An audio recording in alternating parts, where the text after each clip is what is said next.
In 1989, the world witnessed an image that would never be forgotten. A young student stood up in Beijing before a line of army tanks. He had nothing in his hands, just his body. The world called him Tank Man.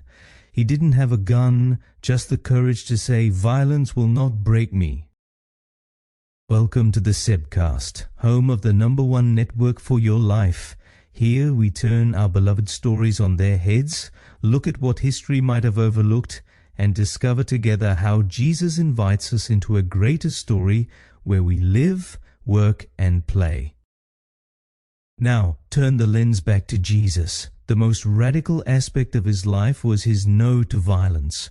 When Peter drew his sword in Gethsemane, Jesus said, "Put it back." When he was humiliated, he didn't fight back. When he hung on the cross, he didn't curse, he forgave.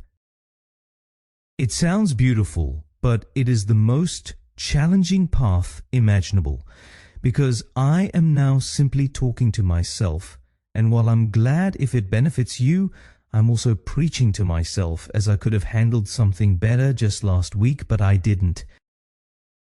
It requires you to empty yourself of your right to revenge, your urge to strike back, and your need to have the last word.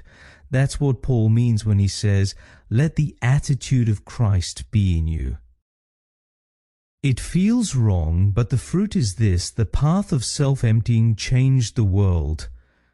From the cross, love broke through, and a new world began. And that is how our congregation wants to live differently. In a world of WhatsApp fights, political division, and families tearing each other apart, we choose a different standard. We want to be the #1 network for your life, not because we are always right, but because we radically choose love over violence. This week, identify one conflict in your life. It can be at work, at home, or in your social circle. Choose deliberately to respond gently. Choose love instead of retaliation. Don't just have the last word. Let your life be the last word. Because every time you choose this way, Easter happens again, new life breaks through. Until tomorrow, take care.